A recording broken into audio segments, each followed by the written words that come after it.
सभी भक्तों को श्री शिवाय नमस्तुभ्यम हर हर महादेव। ओम नमः शिवाय। यदि आपने 5 बार पशुपतिनाथ जी का व्रत कर लिया, शिवरात्रि के उपाय कर लिए, महाशिवरात्रि के उपाय कर लिए, प्रदोष के उपाय कर लिए, यहाँ तक कि सोमवार और सोमवार की अष्टमी के उपाय भी आप कर चुके हो, फिर भी आपकी मनोकामना पूर्ण नहीं हो पाई है, जिस मनोकामना से आप उपाय कर रहे हो उसके बाद भी आपकी वो मनोकामना पूर्ण नहीं हो पाई। आपने सब कुछ कर लिया, सारे व्रत कर लिए, फिर भी आपकी मनोकामना पूर्ण नहीं हुई। पशुपतिनाथ जी के व्रत करें, शिवरात्रि के उपाय करें, तब भी आपकी मनोकामना पूर्ण नहीं हुई, तो ये वीडियो आपके लिए ही है, ये उपाय आपके लिए है। जिन सभी का उपाय सफल नहीं हो पाया, फिर वो नौकरी के लिए किया हो आपने या आपकी किसी मनोकामना के लिए किया हो, तो भी उपाय सफल नहीं हुआ, तो फिर अब जो मैं उपाय बताने जा रहा हूँ, ये उपाय आपके लिए है और आप बिल्कुल सही स्थान पर आए हैं। इसी वीडियो में आपको वो उपाय मिलेगा जिसको करने से आपका जीवन परिवर्तित हो जाएगा और जो मनोकामना अभी तक रुकी हुई थी वो पूरी तरह से पूर्ण होगी। इस नियम को करने के लिए, इस उपाय को करने के लिए आपको 12 महीने का समय लगेगा और 12 शिवरात्रि का आपको नियम धारण करना होगा। जैसे कि 6 मई को इस बार शिवरात्रि पड़ रही है, सोमवार को वैशाख महीने की शिवरात्रि पड़ रही है।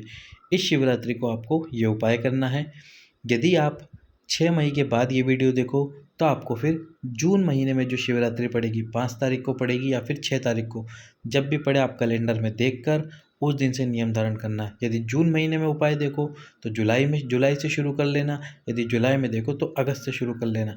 जिस भी महीने में आप ये उपाय देखो, जिस भी समय ये उपाय देखो, यदि शिवरात्रि के पहले उपाय देख लिया आपने तो उसी महीने की मासिक शिवरात्रि से उपाय करना, और यदि उस महीने के बाद आपने उस शिवरात्रि के बाद आपने उपाय देखा तो तब आप उस अगले महीने की शिवरात्रि से ये उपाय धारण करना। जैसे कि मान लो अभी आपने 6 मई के बाद ये उपाय देखा जून में, तो अब शिवरात्रि तो जा चुकी है, तो आपको जुलाई महीने की शिवरात्रि से करना है। और यदि आपने 6 तारीख से पहले ये उपाय देख लिया है तो फिर आपको इसी 6 मई से ये नियम धारण करना है, 12 महीने की 12 शिवरात्रि का नियम। प्रत्येक शिवरात्रि पर प्रदोष काल में आपको जाना है शाम के समय पर उपाय करने के लिए। और अब माताएं बहनें एक प्रश्न पूछने वाली हैं कि यदि हम रजस्वला हो जाते हैं, हमारे को रजस्वला धर्म आता है, तो हम किस प्रकार से इस नियम को पूर्ण करेंगे। तो उसके लिए आप आपके घर के किसी भी एक सदस्य को, उपाय ज़्यादा कठिन नहीं है, छोटा सा उपाय है, किसी भी एक सदस्य को भेज देना, वो आपकी जगह पर उपाय करके आएगा, नियम नहीं टूटेगा।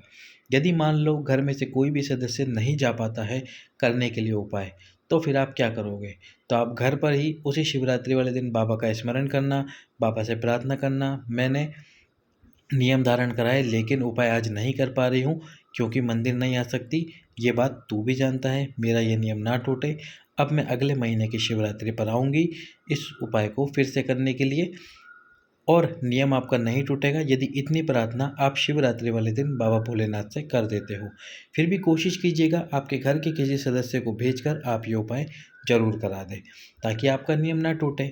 अब उपाय कैसे करना है वो पूरी जानकारी हम आपको देते हैं। तो सबसे पहले आपको एक पीपल का पत्ता ले लेना है। ये पीपल का पत्ता आप देख रहे हो, और इसी प्रकार से आपको पीपल के पत्ते को मोड़कर एक दोंदे की आकृति देनी है, दोंदा बनाना है। दोंदा बनाकर आपको इस पीपल के पत्ते में 5 वस्तुएं डालनी हैं। 5 वस्तु में सबसे पहले नंबर पर है गंगा जल। गंगा जल आपको इसके अंदर डालना है। दूसरे नंबर पर जो है वो है बेलपत्र। एक बेलपत्र इसमें आपको डालना है, कितना, केवल एक बेलपत्र। तीसरे नंबर पर जो वस्तु है वो है गेहूं के 21 दाने। जो गेहूं आता है आप जानते होंगे, शिवरात्रि की पूजा में गुरुजी हमें 21 गेहूं के दाने समर्पित करवाते हैं वंश वृद्धि संतान प्राप्ति के लिए। यदि अपने संतान प्राप्ति के सारे उपाय कर लिए तो एक बार ये उपाय भी जरूर करके देखें। चौथे नंबर पर हमको डालना है एक चुटकी काले तिल। एक चुटकी, केवल एक चुटकी काले तिल लेने हैं। और 5वें नंबर पर जो हमको वस्तु लेनी है वो लेनी है जौ। जौ के 3 दाने आपको इसके अंदर डालने हैं, इस दोंदे के अंदर। इसी प्रकार से बना के रखना है आपको पीपल के पत्ते को, दोंदे की आकृति, खोलना नहीं है इस पत्ते को। यदि आपके यहाँ पर जौ को कुछ और बोला जाता हो और आपको पता ना हो कि जौ क्या होती है, तो आप एक बार गूगल पर सर्च करना। वहाँ पर जो लिखोगे गूगल पर तो आपको बहुत सारी इमेज आ जाएगी जौ के रूप में, तो आप जान पाओगे कि इस वस्तु को जौ बोला जाता है। हमारे यहाँ पर, आपके यहाँ पर जो भी बोला जाए, आप वही वस्तु 3 दाने लेकर आ जाना। अब आपको इस पीपल के पत्ते को लेकर जाना है भगवान शंकर के मंदिर में।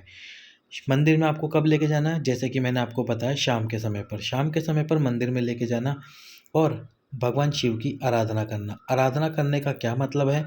आराधना करने का ये मतलब है, आपको 5 बार श्री शिवाय नमस्तुभ्यम मंत्र का जाप करना है। कितनी बार?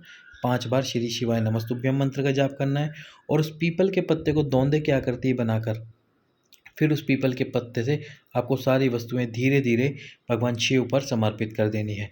उसमें जितना भी गंगा जल है वो, बेलपत्र, जौ के दाने, गेहूं के दाने और काले तिल, ये सारे एक साथ ही आपको उस पीपल के पत्ते से समर्पित करने। एक एक अपने हाथ से निकाल कर मत समर्पित करना उस पीपल के पत्ते को। जैसे आप कलश से जल चढ़ाते हो, जैसे कलश को टेढ़ा करते हो, इसी प्रकार से उस पीपल के पत्ते को, जिसका आपने दोंदे की आकृति दे रही, उसको भी टेढ़ा कर देना, ताकि वो सारी वस्तुएं भगवान शिव पर समर्पित हो जाए।